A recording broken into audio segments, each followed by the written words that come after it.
पिंपळवंडी आणि पिंपळवंडीमध्ये होत असणाऱ्या सगळ्या विविध भूमिपूजनाच्या कार्यक्रमांच्या माध्यमातून आपण कालेकरवाडीमध्ये हनुमान मंदिराच्या बाहेर या ठिकाणी प्रांगणामध्ये उपस्थित आहोत. उपस्थितांमध्ये मोठी मांदियाळी आहे.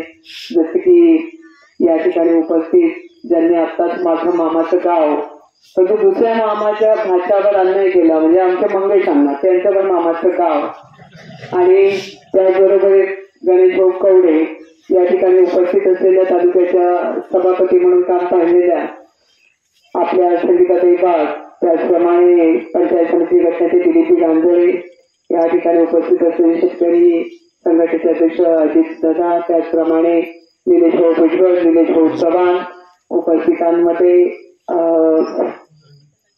आणि तसे कोकाटे, नितीनजी काकडे आणि उपस्थित सर्व आदरणीय म्हणावं लागेल कारण कोणीच हातात कागद आणून दिला नाही. मी म्हटलं प्रमुख लोकांची नावं द्या म्हणून या ठिकाणी ज्यांनी ज्यांनी कष्ट केले त्यांचा उल्लेख झाला पाहिजे. आमचा पप्पू दळवी वगैरे सगळी कार्यकर्ते उभे आहेत तिकडे बाहेर, पण इथे गावाची बैठक बसलेली आहे आणि गावाची बैठकीमध्ये आमच्या महिलांनी सहभाग मोठा नोंदवला आहे. कारण त्यांना मुलांची काळजी आहे, मुलांच्या शिक्षणाची काळजी आहे, गावच्या विकासाची काळजी आहे. त्याचबरोबर ज्येष्ठांचा पण सहभाग आहे आणि तरुणांचा पण आहे. या ठिकाणी उपस्थितांमध्ये किशोर भाऊ एंधे, मयूरजी कालेकर, ओंकारजी कालेकर, रोहितजी कालेकर, आदेशजी कालेकर, जयजी एंधे, मंगेशजी एंधे, अरविंदजी कालेकर आणि त्याचप्रमाणे अजय राजेंद्र कालेकर. त्यासाठी महिलांची नावं कधी घेतलीच जात नाही. विसर्जन शासनाचं काही येतं पडलीच नाही. पण तांब्या आणा, ताट आणा, पूजायला या, पाहुणे आले, ओवाळायला या असं अगदी सांगून आपल्याला नटून फटून आणतात. पण नावं कोणी घेत नाही 5 महिलांची सुद्धा. आणि आपण चालून घेतो, काय अडचण नाही. काम झालं पाहिजे, कोणीतरी पुढे येऊ दे पण काम होऊ दे कोणाच्याही हाताने. त्यामुळे या ठिकाणी ही भावना महिलांची असते ती तुम्ही दाखवता. तुमचं देखील कौतुक सगळ्या महिलांचं मीच तुमच्या सगळ्यांची नावं घेतलं असं समजा. आणि मला खास करून सांगायचंय वाणीसाहेब, विकास ही निरंतर चालणारी प्रक्रिया आहे. ती होते नाही होते, कमी प्रमाणात होते, जास्त प्रमाणात होते. आता गणेशभाऊ कोडेला माहिती आहे की या सगळ्या परिस्थितीमधून लहान असल्यापासून आतापर्यंत त्याने बरेच अनुभव घेतले, बरेच लोकांचे घेतले, बरेच पक्षांचे घेतले. परंतु काम आणि ते कामाचा ध्यास तो कसा असावा याकडे सुद्धा लक्ष देण्याची गरज आहे. सगळे कार्यक्रम तुम्ही पाहिले असतील, सगळी भूमिपूजना पाहिजे असतील, उद्घाटनं पाहिली असतील, पण सगळ्यात महत्वाचं तुमचं लक्ष वेधू इच्छिते. अभि तुझा सुद्धा समजून घेण्यासारखा प्रश्न आहे की या ठिकाणी असणारी ही जी 2 शाळा मुलांची आमची शाळा आहे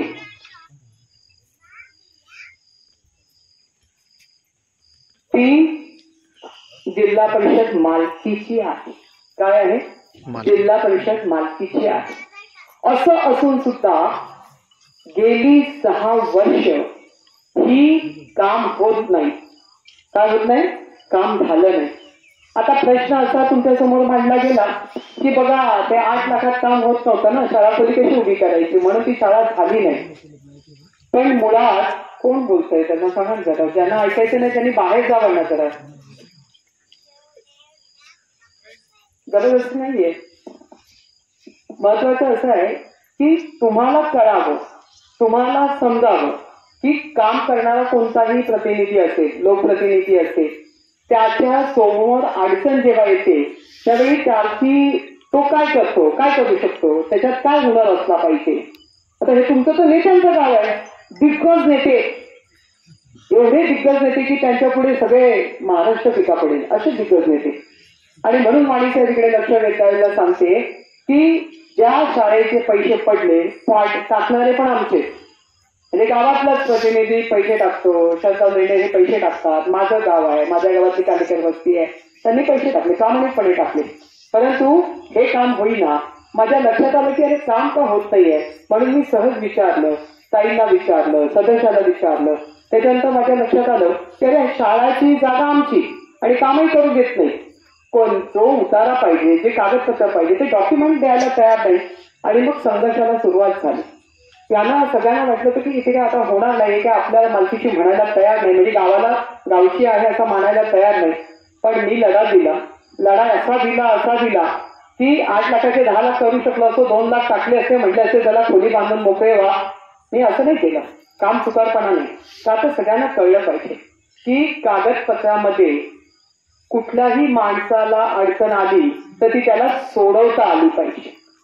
तुम्ही तहसीलला, महसूलला ज्या पद्धतीने भूमी अभिलेखला तिथे प्रत्येक ठिकाणी वाऱ्या करत असतात आणि तुमचं काम होत नाही, तुम्ही पंचायतीला सगळीकडे वाऱ्या करता पण काम होत नाही. याचं कारण असं आहे की आपण समजून घेत नाही. कधी समजून घेण्याची भूमिका लोकप्रतिनिधीची पण असली पाहिजे. आणि या गावामध्ये मी इथे जिल्हा परिषद सदस्य नाही, परंतु माझी तळमळ होती की या गावामध्ये आलेली शाळा खोली जर बांधकाम होत नसेल, तिला 8 लक्ष रुपये होते. त्यावेळेचा DSR होता, त्यावेळेची रक्कम होती. परंतु त्याच्यामध्ये काम होत नाही, काम पैसे वाढून देऊ. पण माझ्या लक्षात आलं की काम होऊ नये म्हणजे त्या कामात ती जागाच नाहीये अशा पद्धतीचा भाव त्या ठिकाणी निर्माण करण्यात आला. याच्यातून काय समजून घ्यायचे ते समजून घ्या. परंतु जितीला पेटले चिकाटीला पेटले आणि मी त्या कामाला हाती घेतलं. जिल्हा परिषदेच्या शिक्षण विभागापासून तर आता 2 वर्षात जिल्हा परिषद सदस्य म्हणून आपण मागे राहिलो, परंतु मी नियोजन समितीवर आहे. मी त्याचा पाठपुरावा केला आणि ही शाळा ही जी जागा आहे ती गावाची आहे, गावाच्या हिताची, गावाच्या विद्यार्थ्यांच्या घडवण्याची आहे. त्यामुळे इथे कुठल्याही प्रकारचं वेगळेपणा आणू नये आणि या ठिकाणी शाळा उभीच राहिली पाहिजे. याच्यामध्ये रघुनाथ शेठ यांनी सुद्धा माझा 10 वेळा सांगितलं की ताई काही करा, मार्ग काढा. ती जागाच आमची नाही म्हणतात तो, पण त्यामुळे ती शाळा उभी राहत नाही. आणि आपण ही शाळा आज उभी करत असताना 1च्या ऐवजी 2 खोल्या केल्या. 8 लाखाच्या ऐवजी 14 खोलीप्रमाणे दुसरी खोली मंजूर केली, म्हणजे 28 लक्ष रुपये आज या 2 खोल्यांना पडले आहेत. मला पैसे दिल्याचा किंवा ती उभी राहते याचा निश्चित आनंद तुम्हाला सगळ्यांच्या चेहऱ्यावर पाहायला मिळतो. पण माझी वस्तू, माझी गोष्ट, माझा अधिकार, माझ्यापणाचा जो आपलेपणाचा आणि आपल्या गावाचा आहे ते आपल्याला त्याच्यापासून वंचित ठेवण्याची जी प्रवृत्ती किंवा आपल्याला न कळल्यामुळे जो घडत असलेला आघात किंवा प्रघात तो कसा टाळावा, त्याच्यासाठी एकजूट कशी असावी, त्याच्यासाठी प्रयत्न का होऊ नये, अशा अनेक गोष्टी गावातल्या असतात, अनेक असतात. आता हे मंदिर नाना म्हणाले की इथून सुरुवात व्हायची. हे हनुमानाचं मंदिर जसं आहे तसंच आहे. पण ज्या दिवशी तुम्ही ठरवलं ना की याचं काम काढायचं, आता कोणी काय बोलत नाही, परंतु मी खूप ठिकाणी अनुभव घेतले. ज्यावेळी आपण विकासाला निघतो, थोडं मोठं करायला निघतो, चांगलं करायला निघतो, त्यावेळी निश्चितप्रमाणे इकडचं म्हणे थोडं इकडे आलं, 1 फूट माझ्याकडे आलं, ते जमायचं नाही. तिकडचं म्हणत नाही ते माझ्याकडे ढकलले, मोजणी आणा. त्याच्यामध्ये कायम अडकतो. आणि मग निधी सुद्धा आम्ही जरी ठरवलं, पण इथे आता मला पत्र दिलं म्हणून बोलते बरं का, विषय निघाला म्हणून. तर आता तुम्हाला कळलं पाहिजे का पहिल्या निधीला मला किती वर्ष गेली आणि आता तुम्ही दुसरा निधी माझ्याकडे मागितलाय, तो 25 लक्ष रुपयाचा निधी मागितलाय.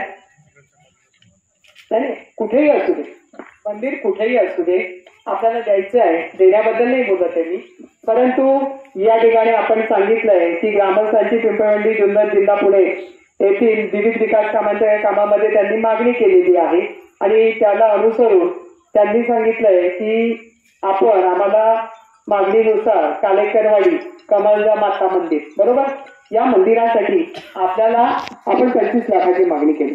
ठीक आहे, आपण टप्प्याटप्प्याने करू. 10 लाख रुपये आत्ता देऊ म्हटलं, काय म्हटलं मला देऊ म्हटलं, म्हणजे देणार आहे, दिले आहे, माझ्या यादीत गेलं आहे. परंतु जितक्या जोरात आता टाळ्या बसवल्या ना तितक्या जोरात 25 लक्ष, त्याच्यापेक्षा कदाचित आकडा पुढे जाईल. परंतु ते करत असताना आपण किती काळजी घेणार आहोत. एक शाळा जर आपली 4-4, 5-5 वर्ष आपली असून आपल्याला ती करता आली नाही, त्याच्यासाठी ताईला कागद आणि टेबल हलवावा लागला, अशी परिस्थिती नाही झाली पाहिजे. कारण त्याच्यामुळे आपण आता शिकलं पाहिजे की आपलं काम करत असताना आपण आम्ही जे म्हणतो ना की बाबा दोन्ही बाजूचा शेतकऱ्यांच्या समित्या पत्र आणा, तुम्ही जर देऊन आणलं, सगळे शेतकरी तयार आहेत, तरच मी रस्त्याला पैसे टाकेल, बंधारा करायचा आहे, मंजूर करतो. आज 72 लक्ष, कांजळ्यांना विचारा, 72 लाख टाकले. त्या ठेकेदाराने आणून तिथे जी खडी टाकली त्याची माती झाली, ते पण वाणींच्याच गावचा प्रशांत गावडे. ती माती झाली. पण आता तो बंधारा 2 कोटीवर गेला. किती? 2 कोटीवर. पण बंधारा उभा नाही राहिला. एखादा माणूस त्रास करतो आणि काम अडचणीत येतं. त्यामुळे कृपा करून जे पण करा कागद समजून घ्या, 2-2 माणसांनी जबाबदारी घ्या आणि आपल्या गावातला विकास आपण करताना कुठे अडचण एवढी येताना नितीन भाऊ सांगत होता मला इथे बंधारा बंधारा बंधारा. म्हणजे पुढच्या वेळा आला का झेंडा लावून घेऊ, म्हणजे बंधाऱ्याची जागा पण पाहून घेऊ आपण. म्हणजे बांधलेला दाखवता आला नाही, समजून घ्या. कारण दाखवण्यासाठी सुद्धा आपल्याला तो बंधारा तिथे निशाणी करावी लागेल ना. निशाण फडकवतो की नाही घाटामध्ये गाडा सुटायचा असला की, तरी म्हणजे आपल्याला लक्ष तो पुऱ्या रस्त्यावर पाहत होता इथे इथे इथे इथे करत. म्हणजे आपली वस्तू आपल्याला कळली पाहिजे, आपल्याला घेता आली पाहिजे. तुम्ही इतक्या मोठ्या संख्येने महिला भगिनी आल्या आणि त्याच्यामध्ये कारण असं आहे की शिक्षणाबद्दल तुमची तक्रार आहे. ही या गावची समस्या आहे असं मी समजते. की तुम्हाला वाटते की शाळा उभी राहील, शाळा सुंदर होईल, शाळेचं अंगण सुंदर होईल. शाळेला मी आता बघतो की उभी राहणार तेव्हा राहणार आहे, पण मी प्रोजेक्टर पण देणार आहे तिथे. 30,000चा टीव्ही सेट येते आहे, तो टीव्ही सेट येईल लगेच. परंतु शिक्षणाचा दर्जा वाढवायला आपली पण मदत लागते, पालकांची पण मदत लागते. आपण पण काळजी घेतली पाहिजे. शालेय व्यवस्थापन समिती सांगते की बाबा हा शिक्षक योग्य नाही, तर तो कसा योग्य नाही हे ठरवण्याचे जे निकष आहे. कारण तसं तडकाफडकी आपण एखाद्याला बदलून पाठवू शकत नाही. आपल्याला ते सुद्धा सिद्ध करावं लागेल. जसं की आपल्या शाळेची जागा आपली असून आपण सिद्ध करता करता आपल्याला तोंडाला फेस आला, तसंच तर शिक्षक आपल्याला काय योग्य वाटत नाही, काय त्याच्याकडून अपेक्षा आहे, काय चुकतंय नेमकं ते पण जाणून घ्यावं लागेल आणि निश्चित त्याच्यात बदल केला जाईल. तुम्ही म्हणताय आणि खरोखरच संख्यापट कमी होतोय. नाना म्हणते तसं पट हा फार महत्वाचा आहे. आणि खरोखरच जिल्हा परिषद शाळावर इतका खर्च केला जातो की आपल्या 10च्या पुढे 11 गेला की आम्ही दुसरा शिक्षक टाकतो. 2 शिक्षकांवर ती शाळा चालते आणि मोठ्या संख्येने आपण त्याच्यावर खर्च करतो. प्रत्येक दरवेळी 13,000 रुपये खर्च मुलाला करतो. परंतु त्या ठिकाणी जर चुकीचं काही होत असेल किंवा आपल्या मनासारखं होत नसेल तर थोडंसं गावाने सुद्धा लक्ष द्यावं. शाळा हे दैवत आहे, जसं मंदिर आहे तशी शाळा आहे, अंगणवाडी आहे, त्याच्याकडे आपलं लक्ष असावं एवढी अपेक्षा व्यक्त करते. या ठिकाणी शाळा उभी राहील, त्याला वॉल कंपाऊंड पण लागेल, भविष्यात ते सुद्धा आपल्याला करावं लागेल, ते सुद्धा आपण करू. हे गाव आपल्याला नटवायचं. कारण एवढ्या याने नानांनी सांगितलं की मामाचं गाव अण्णांनी सांगितलं तर मला मी मागच्या वेळी सहज म्हणाल सारा गाव मामाचा एक नाही कामाचा. म्हणजे मला असं वाईट वाटलं की मला नाना इतकं आपण तिथे प्रेम करतो, आपण ते ताई सांगतात, सनिकाताई सांगतात, सगळे सांगतात, आपण त्या ठिकाणी एवढं धावतो. मी माझं पण बोलते, आमचं शेळक्यांचं, मी शेळक्यांची नात आहे, पण मी तिथे पण गेली ना तर सगळं गाव मला भाची म्हणून खूप प्रेम करतात. कारण सगळा मामा नाही मला सगळेजण अगदी माझं कन्यादान करण्यापासून त्यांनी केलंय. परंतु ज्या ज्या वेळी वेळ येते तेव्हा मला लोक जेव्हा असं बोलली ना की मला पण जीवाला लागतं, मला पण वाईट वाटतं की अरे खरंच आपलं मामाचं गाव आहे. ते कमी पडलं तर माझं लक्ष ना सासरी नाही, माहेरी नाही, आगरीला नाही, भुसकेवाडीला नाही, पण लक्ष इकडे असतं. तिथे कमी पडलं तर बाबा लोक काय म्हणते हे मला वाटतं. म्हणून नानांना वाटणं स्वाभाविक आहे आणि आम्ही बोलतो ते मनावर घेऊ नका, पण मनावर एकदाच घ्या. मनावर घेऊ नका पण मनावर एकदाच घ्या. कारण आता येणारी निवडणूक आणि तुम्ही खरं निर्णय घेतलाय का? काय काय करणार आहात? मग काही अडचण नाही, तुम्ही मला आमदार करणार आहे. मग हे गाव मी गांधळ्यांचं गाव दत्तक घेतलं ना तसं ही वाडी दत्तकच घेऊन टाकते. पक्ष कोणत्या शेताकडे जायचा रस्ता राहतो, कोणत्या वाडीकडे जायचा रस्ता राहतो, मी ही वाडी कालेकर वाडी दत्तक घेऊन टाकेल आणि ही बघायला सगळ्या पूर्व पक्षाच्या लोकांना यावं लागेल. अशा पद्धतीचं काम या ठिकाणी उभं करेल. अशी एकजूट जशी आज तुम्ही कार्यक्रमाला ज्या पद्धतीने इथे एकत्रित आलात, तुमच्या समस्या मांडल्या, समस्या सोडवल्या जातील. आम्ही कमी पडणार नाही. तुम्ही आम्हाला बोलवलं, आमचा आदर अतिथी केलं, सत्कार केला, सन्मान केला, आम्ही आपले ऋणी आहोत. या ठिकाणी पुन्हा एकदा सांगते, शाळा हे मंदिर आहे, न्यायदानाचं मंदिर आहे, त्याचं रक्षण हे आपली जबाबदारी आहे. त्याच्यामध्ये बदल करूया. तुम्ही म्हणाल तसं आपण येऊ, पाहणी करू, खाते करू आणि त्याच्यात बदल करू. शाळाही चांगली करू आणि शाळेचं शिक्षणामध्ये काही तुमच्या मागण्या आहेत किंवा तुझ्या आहेत त्या पण परिपूर्ण करू. एवढंच सांगते या ठिकाणी पुन्हा एकदा सभा मंडपासाठी मी सांगितलं की 10 लक्ष रुपये आत्ताच्या यादीत टाकलेत, पुढचे पण टाकू, पण काम तर सुरू करा. जसं मी म्हटलं की इकडे आला का इकडे 1 फुटवाला ओरडेल, तिकडे गेला का, म्हणजे ते पैसे टाकून सुद्धा हे 72 लक्ष रुपये यांच्या सुधारण्याचे गेले, तर आजपर्यंत पैसे आले नाही. गेले पैसे शासनाकडे जमा झाले, झालं का गांधी साहेब? पैसे काम झालं नाही आणि म्हणून 2 कोटी आता त्याचं एस्टिमेट झालं. म्हणून काळजी घ्या, काम देणारा मनापासून देतो, करणाऱ्यांनी मनापासून माझं म्हणून करावं अशी अपेक्षा व्यक्त करते आणि या ठिकाणी पुन्हा एकदा आपले आभार म्हणून शब्दांना विराम देते. जय हिंद, जय महाराष्ट्र, जय श्री